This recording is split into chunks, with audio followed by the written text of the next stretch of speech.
For years, astronomers have been watching one of the brightest, most mysterious stars in the night sky, Betelgeuse, a red supergiant on the edge of collapse. They said it was coming, they just didn't know when. Now, the James Webb Space Telescope has captured what no one was sure we'd ever see, the moment Betelgeuse began to explode. A stellar death, a cosmic shockwave, and a window into the raw power of the universe itself. This isn't just another deep space observation.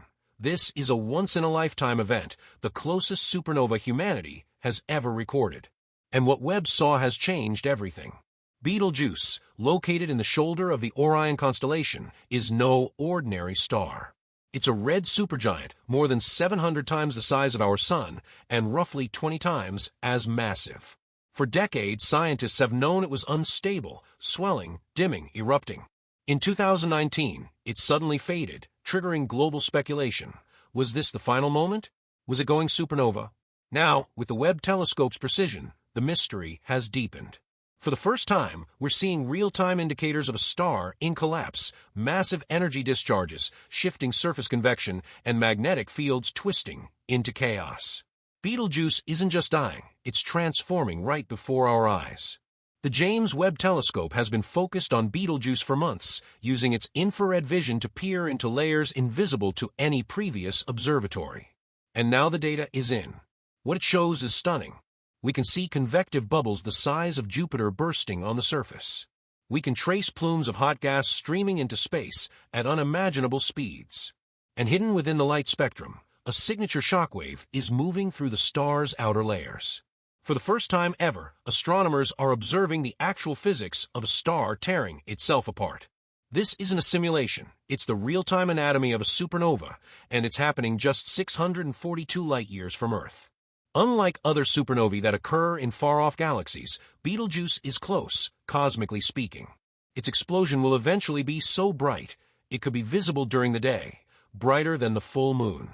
But more importantly, its proximity gives scientists a once-in-a-generation opportunity to study the death of a star up close, how its core collapses, how elements like carbon and oxygen are forged, and how the shockwave reshapes the surrounding space. What Webb captured isn't just a star dying, it's the very process that creates the ingredients for life, the same elements that formed Earth and us. We are watching our cosmic ancestry in reverse. The Betelgeuse explosion is more than a spectacle. It's a key unlocking the hidden processes behind galaxy formation, planetary systems, and the cycle of life in the universe. Through Webb's advanced instruments, we can now model the final stages of stellar evolution with unmatched precision. We can finally understand what happens inside a star as it dies, and we may even learn what signals to look for in others, possibly predicting future supernovae long before they happen. This is not just science, it's revelation, a moment where humanity looked into the abyss of time and saw the light explode back. The explosion of Betelgeuse is not a singular event. It sends shockwaves across light years, disturbing the surrounding interstellar medium. Already, Webb has detected the early ripples, high-energy particles moving outward, heating surrounding gas clouds, and altering the shape of the star's dust halo. But there's something else, a gravitational shift. Even from 642 light-years away, the collapse of Betelgeuse's core may have sent out gravitational waves, the kind we've only just begun to detect. If confirmed, this would mark the first time we've linked a visible supernova with direct gravitational data, and that would rewrite everything we know about the interaction between light, matter, and space-time. As Betelgeuse collapses, one of the greatest cosmic questions reemerges. What's left behind? A neutron star? A black hole? Or something stranger? The data from Webb suggests that Betelgeuse's collapse may not be entirely uniform. There are magnetic field disruptions, plasma voids, and a possible asymmetric fallback where material doesn't escape into space but is drawn back inward. Some astrophysicists are even speculating about a transitional object, a phenomenon that sits between a neutron star and a black hole, theorized but never observed. If Webb has caught this in action, it would be the first direct evidence of a new class of cosmic objects. With a star exploding just 642 light-years away, many have asked, are we in danger? The short answer is no. Betelgeuse isn't close enough to harm Earth. But the longer answer is more complex. The explosion will release a wave of high-energy particles, gamma radiation, and expanding electromagnetic bursts. These could potentially disrupt cosmic dust clouds, influence other star systems, and even trigger changes in how light from other regions reaches us.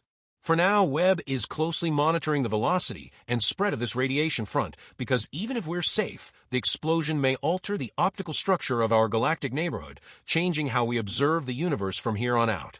Betelgeuse is massive, ancient, and powerful, and yet it's dying, a reminder that even stars, those eternal lights in our sky, have limits. What Webb has captured isn't just the death of a star, it's a cosmic mirror held up to us. Everything that lives ends, but in that end, new elements are born. New stars will rise from Betelgeuse's ashes. New worlds may form in the chaos it leaves behind. This is not destruction. This is cosmic renewal, and we were lucky enough to witness it. Among the vast data collected by the James Webb Telescope, scientists discovered something unexpected: variations in the elemental composition of ejected material.